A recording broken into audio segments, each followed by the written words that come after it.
الحمدللہ رب العالمین والعاقبۃ للمتقین الصلاۃ والسلام علیک یا رسول اللہ۔ ہمارے معاشرے میں جہاں مسلمانوں میں بہت سی برائیاں گھر کر چکی ہیں، وہاں پر یہ ایمان والے مسلمان ایک دوسرے سے اصلاح کرنے کی بجائے، صلح کروانے کی بجائے نفرت بڑھانے کا سبب بنتے ہیں۔ جنت صرف نماز روزے سے نہیں ملتی، یہ اخلاق کے کمال سے بھی اور مخلوق خدا کی خدمت کرنے سے بھی یہ جنت ملتی ہے۔ صلح کروانا، صلح کرنا، قرآن و حدیث میں جو اس کا اجر بیان ہوا ہے وہ بہت زیادہ ہے۔ اللہ قرآن میں فرماتا ہے فاتقوا اللہ واصلحوا ذات بینکم، اللہ تعالیٰ سے ڈرو اور صلح کرو۔ پہلے اللہ نے فرمایا کہ اللہ تعالیٰ سے ڈرو اور صلح کرو، یعنی کہ جو اللہ سے ڈرتا ہے، خوف خدا رکھتا ہے، اس کے لیے صلح کرنا آسان ہو جاتا ہے۔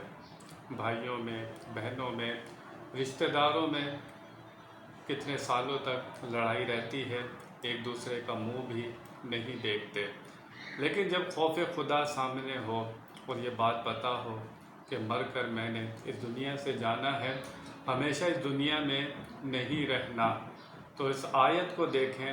پہلے اللہ نے فرمایا کہ اللہ سے ڈرو، جو اللہ سے ڈرنے والا ہوگا وہ معاف کرنے والا ہوگا، صلح کرنے والا ہوگا۔ آگے قرآن میں اللہ ارشاد فرماتا ہے لا خیر فی کثیر من نجواہم الا من امر بصدقۃ او معروف او اصلاح بین الناس۔ اللہ فرماتی جو تم باتیں کرتے ہو نا، اس میں کوئی زیادہ بھلائی نہیں ہوتی۔ ادھر ادھر کی باتیں کرنا، گپے مارنا، فضول باتیں کرنا، اس میں کوئی بھلائی نہیں ہے۔ بھلائی کس میں ہے؟ صدقے کا حکم دینا، نیکی کا حکم دینا اور لوگوں میں صلح کرانا، اس میں بھلائی ہے۔ تو لوگوں میں صلح کرانا، ان کے لیے صلح کرنے کے لیے کوشش کرنا، دو لوگوں جو آپس میں لڑے ہوتے ہیں ان میں صلح کرا دینا، یہ بہت بڑا اجر ہے۔ نبی کریم صلی اللہ تعالیٰ علیہ وسلم نے ارشاد فرمایا کہ میں تمہیں نماز روزے سے زیادہ افضل چیز نہ بتاؤں؟ جب لوگوں نے خواہش ظاہر کی تو نبی پاک نے فرمایا لوگوں کے درمیان صلح کرانا یہ نماز روزے سے بھی افضل ہے۔ دوسری حدیث میں نبی کریم صلی اللہ علیہ وسلم نے ارشاد فرمایا کیا میں تمہیں بہترین تجارت نہ بتاؤں؟ جب لوگوں نے عرض کی بہترین تجارت کیا ہے؟ نبی پاک نے فرمایا کہ جب لوگ جھگڑا کر رہے ہوں تو ان میں صلح کروا دینا، جب دو دل ٹوٹے ہوئے ہوں، رنجیدہ ہوں، ایک دوسرے سے ناراض ہوں تو ان میں صلح کرا دینا، یہ بہترین تجارت ہے۔ کیسی تجارت ہے جس کا اجر دنیا میں بھی ملتا ہے اور آخرت میں بھی ملے گا تو انسان اندازہ نہیں کر سکے گا۔ نبی پاک صلی اللہ علیہ وسلم نے ارشاد فرمایا یہ جو لوگ عدل و انصاف کرتے ہیں نا، یہ صلح کروا دیتے ہیں، کل قیامت میں ان کا مقام کیا ہوگا؟ نبی پاک فرماتے ہیں یہ موتیوں کے منبر پر ہوں گے، موتیوں کے منبر ہوں گے اور رحمان کے سامنے ہوں گے، اللہ عز و جل کے سامنے ہوں گے۔ یہ کون لوگ ہوں گے؟ یہ نماز روزہ کرنے والے نہیں ہوں گے، یہ عدل و انصاف کرنے والے ہوں گے، اپنے گھر میں کرنے والے ہوں گے، اگر جج لگ گئے تو وہاں بھی عدل و انصاف کرتے ہوں گے، کسی آفس میں ہے لوگ ان کے نیچے ہیں، لوگ عدل و انصاف جو کرتا ہے اس کا بڑا مقام ہے۔ لیکن آج افسوس کی بات جو ہماری عدالتیں ہیں، ججوں کے اپنے بیان موجود ہیں کہ ہم عدل و انصاف کر سکتے نہیں ہیں، صحیح فیصلہ دے سکتے تو نہیں ہے، تو جس مقام پر یہ بیٹھے ہیں کل قیامت میں انہیں جواب دینا ہوگا۔ شیطان کا سب سے بڑا حملہ ہوتا ہے میاں بیوی کے درمیان لڑائی کرانا۔ شیطان سب سے زیادہ خوش ہوتا ہے۔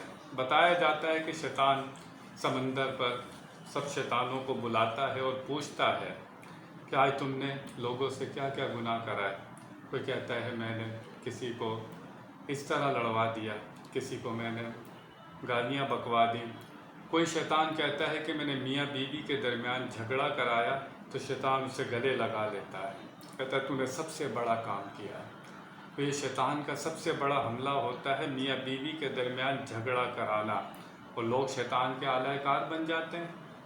آپ دیکھیں لوگ ان کے معاون بن جاتے ہیں شیطان کے، کس طرح لوگ سازشیں کرتے ہیں میاں بیوی کو لڑوانے کے لیے، طلاقیں تک کروا دیتے ہیں، پوری جان لگاتے ہیں، کس طرح سے کیا کچھ ہوتا ہے سب آپ کے سامنے ہے۔